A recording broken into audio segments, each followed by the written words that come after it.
Carlos Correa got himself a 13-year, $350 million bag from the San Francisco Giants. And Giants fans, I know this isn't the sexy splash you wanted. It wasn't Aaron, a.k.a. Arson Judge, coming to town fresh off the AL home run record. But trust me, Correa was the best possible option for the present and the future. If you could have only landed one of these star players in free agency, Correa was the guy that was the perfect fit for the Giants.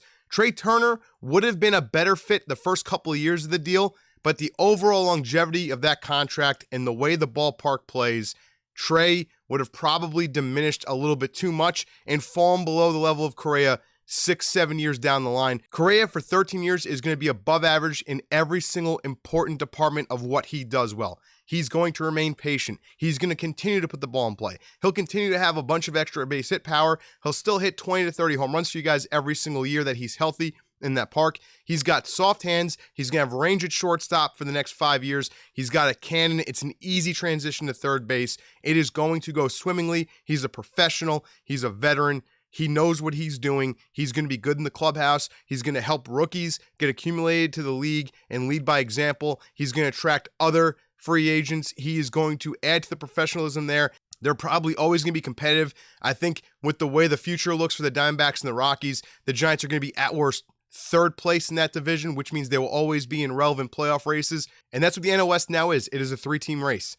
And the Dodgers, Padres, and Giants, to me, are all on the same level. I think the Padres are slightly better than the Giants and a toss-up with the Dodgers, but it is a clear 2-tier, 3 trying to win, 2 just miserable currently the way that they stand division, and the Giants are on the right side of that. But the question's got to be brought up because Carlos Correa was also a perfect fit for the Dodgers, and the Dodgers' payroll is currently $100 million less than we are used to seeing the last decade. So what are the Dodgers doing? They have the really good farm system, but they've lost a couple of key players, and they have done nothing really majorly spectacular to try and replace them.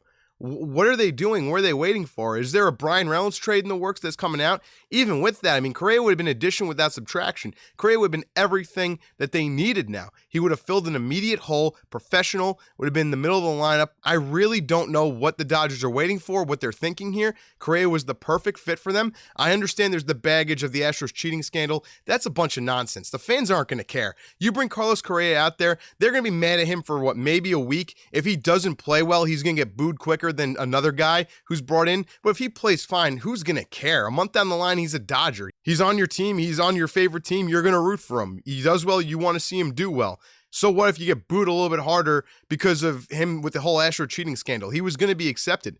It's just a weird kind of moral cop-out, which makes no sense. The fact of the matter is the Dodgers are not spending money. When everyone saw how much payroll they shed at the beginning of the offseason, they thought, oh, they are going to be in on everyone. That Aaron Judge offer that they gave him, 7 years, $213 million, that was a massive red flag. There was no ties of negativity to Aaron Judge. Why the hell did they not go harder on him? Why didn't they try and get him more? What's going on with Los Angeles? Are they going to continue to spend money? It looks 10 times worse, too, seeing what Steve Cohen is doing and knowing that that is like the other big market team in the NL that they're going to have to compete against. And the Padres going crazy inside their own division. So what is the Dodgers' plan here? I mean, is their roster strong enough to win 90 games next year? Probably, especially if they're in the NL Central, but they're not. They're in the West.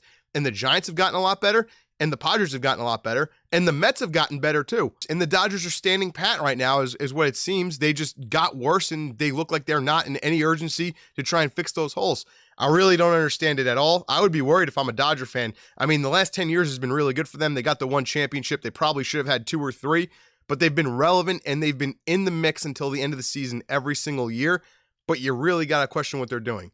But again, it's just about the Giants, and it's about Correa. Correa would have been a perfect fit in LA. He's a perfect fit for the Giants. It's the best possible signing the Giants could have had. If they could have only had 1 star, Correa was the guy they should have gotten. He's going to be the best long-term. He's going to have the most shine to him for the longest amount of time. He's going to have the most success longevity-wise. He's not going to fall off a cliff at any point during that deal. He is built to be a shortstop the next 5 years and then to easily transition to third base. His defense is 10 times better than Bogart's. His defense is better than Trey Turner's. He's the most balanced player there was. And again, Aaron Judge would have been a disaster in San Francisco. That giant right field alley was going to make him vulnerable on defense because the only thing Judge doesn't do well on defense is have a good first step. And in that park in right field, you need a good first step or you are going to be giving up doubles and triples left and right.